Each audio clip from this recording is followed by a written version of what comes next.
I'm Joe Hayden with the Joe Hayden Real Estate Team, your Louisville real estate experts. Thank you for watching our video blog, and we hope that you're having a wonderful holiday season. Visit our website at joehaydenrealtor.com from your smartphone to view a mobile optimized version of the home search.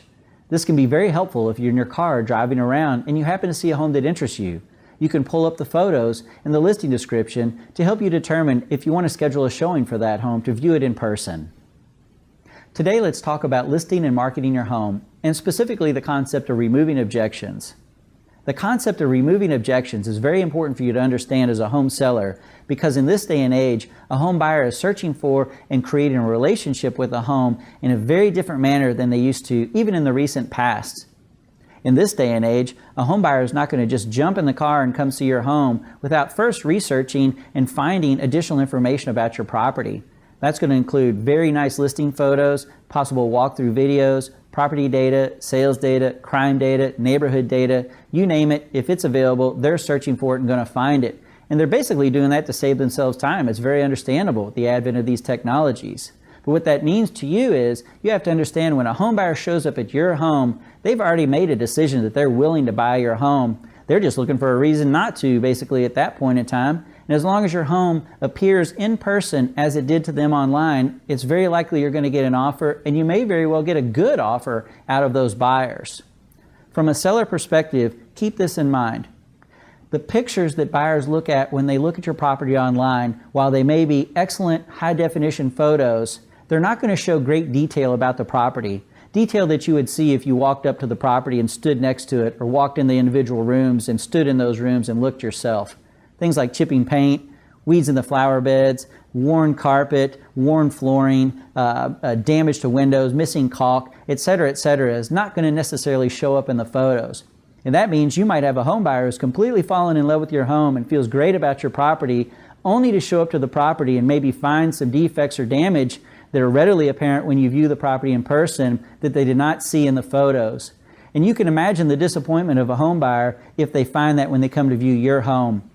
Trust me, that disappointment is going to cause that buyer to either make a very low offer or they may not even buy your home at all.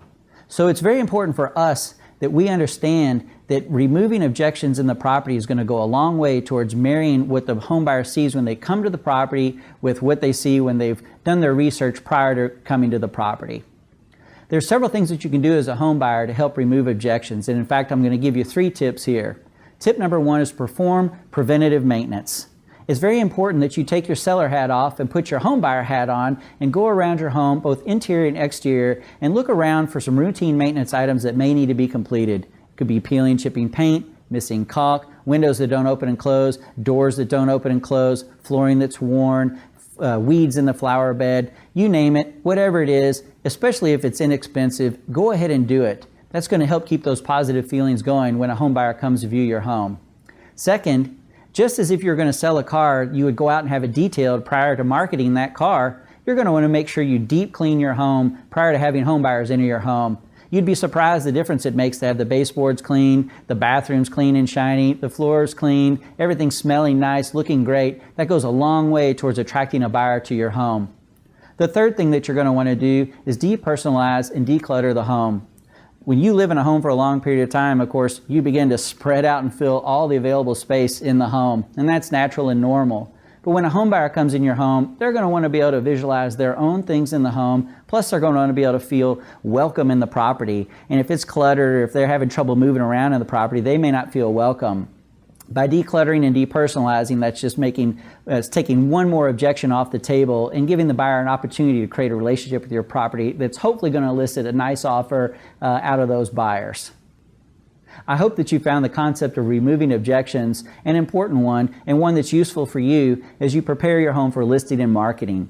If you have any questions or if you'd like to discuss it further, please give me a call at 502-992-4291. Or you can email me at info@joehaydenrealtor.com. And don't forget to visit our website, joehaydenrealtor.com, from your smartphone. And you'd be amazed at the tools that we have available at your fingertips if you're searching for a property or if you'd like to research sold data around your own property. We hope you have a great holiday season. Look forward to talking to you next time.